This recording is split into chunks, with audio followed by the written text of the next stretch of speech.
taking over your evenings and weekends? Are you finding it hard to keep up with feedback while managing everything else on your plate? Let's take a look at some project management approaches and see if they might be able to help.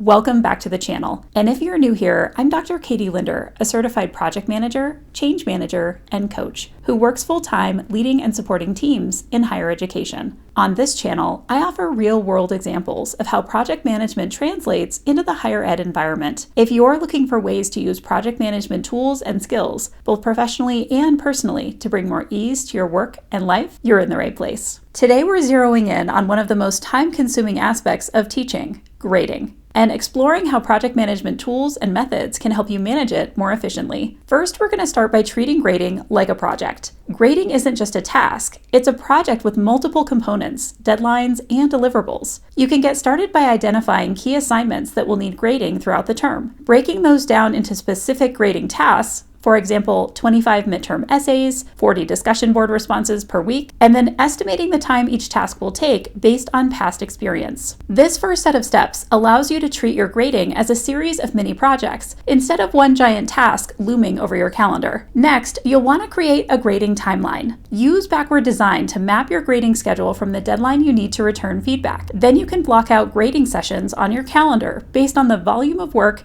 and your own availability. Set internal mini deadlines where, for instance, you grade 10 papers per day instead of all 50 in one sitting. You can also consider using a Gantt chart or task management tool to visualize your grading workflow and track progress. I'll link to a recent video on Gantt charts in the video description below. Once you have your timeline, you can also batch similar tasks. Batching is a common project management strategy that saves time and reduces context switching. For grading, this might mean reading all introductions first to calibrate your expectations, grading in batches by question for exams, or section for essays, or using standardized rubrics or comment banks to streamline your feedback. You might be surprised at how much faster grading goes when you stay in one mode at a time. To streamline your grading time, you also want to automate and create templates where possible. For example, you can set up templates for feedback on common mistakes or achievements. Also, most learning management systems allow you to save comments to reuse, use audio or video feedback for quicker grading, and to automatically assign point values using rubrics.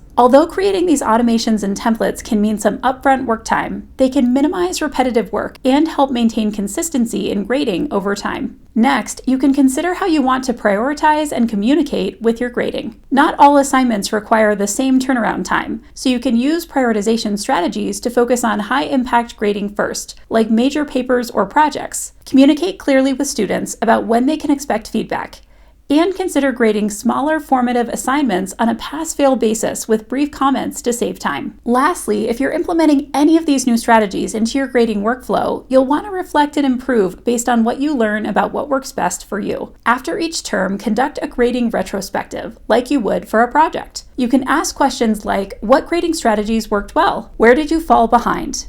And what could be done differently next time? Then you can use these insights to continuously improve your workflow and make grading more manageable over time. Grading doesn't have to be a time sink. By treating it like a project, using batching and automation, and applying some basic project management techniques, you can make your grading process more efficient and less stressful. If you have a favorite strategy for grading efficiently, drop it in the comments below. I'd love to hear what's worked for you. And if you found this video helpful, don't forget to subscribe for more higher ed specific project management tips and approaches. Thanks for watching, and I'll see you in the next one.